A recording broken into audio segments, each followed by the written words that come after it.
Matagal nang itinuturing ang kasal bilang isang mahalagang yugto sa buhay ng mga Pilipino. Ngunit ipinapakita ng bagong datos na unti-unti nang nagbabago ang pananaw na ito. Ayon sa inilabas na datos ng pamahalaan, bumaba ng 7.8% ang bilang ng mga nairehistrong kasal sa Pilipinas noong 2023. Mula 449,428 noong 2022, bumaba ito noong 2023 sa 414,213 na lamang.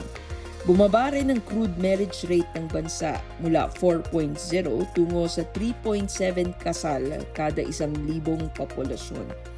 Bukod sa pagbaba ng bilang sa buong bansa, makikita rin ang pagbabago sa pananaw ng mas batang henerasyon.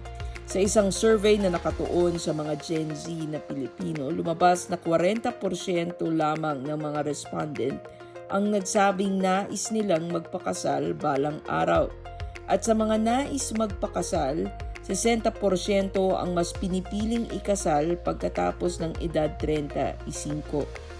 Ayon sa mga eksperto, ipinapakita nito na mas pinag-iisipan ng mga kabataang Pilipino ang pagpasok sa kasal.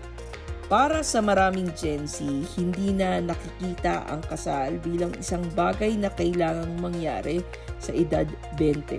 Sa halip, tinitingnan nila ito bilang isang pangmatagalang commitment na nangangailangan ng maturity, stability, tiwala at compatibility.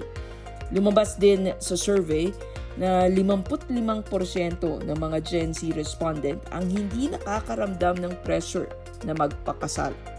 Nang tanungin kung bakit nila isinasaalang-alang ang pag-aasawa, karamihan sa mga respondent ay nagbibigay ng mga dahilang may kinalaman sa emosyon at relasyon. Pinakauna rito ang pagnanais na makasama sa buhay ang taong lubos nilang minamahal at pinagkakatiwalaan. Binanggit din ng iba ang pagnanais na magkaroon ng panghabang buhay na katuwang, gayon din ang pagkakatugma sa usaping sexual at pisikal na pagiging malapit. Mas kaunti naman ang nagsasabing nais nilang magpakasal upang magpalaki ng anak, bumuo ng tahanan, tugunan ang inaasahan ng pamilya o lipunan, o sundin ang paniniwalang panrelihiyon. Makikita rin sa regional data kung saan naitala ang pinakamaraming kasal noong 2023. Nanguna ang Calabarzon na may 14.6% ang kabuang bilang ng kasal sa bansa. Sinundan ito ng National Capital Region na may 12.5% at Central Luzon na may 11.5%. Samantala, pinakamababa naman ang naitala sa Bangsamoro Autonomous Region in Muslim Mindanao o BARM na may 0.5% ng kabuoang bilang ng nairehistrong kasal. Nananatili ring pinakapopular na buwan para sa kasalang Pebrero kasabay ng pagdiriwang ng Valentine's Day at simbolismo ng pagmamahalan. Bagamat nananatiling mahalaga ang kasal para sa maraming Pilipino, hindi na ito otomatikong nakikita ng ilang kabataan bilang default na landas sa buhay.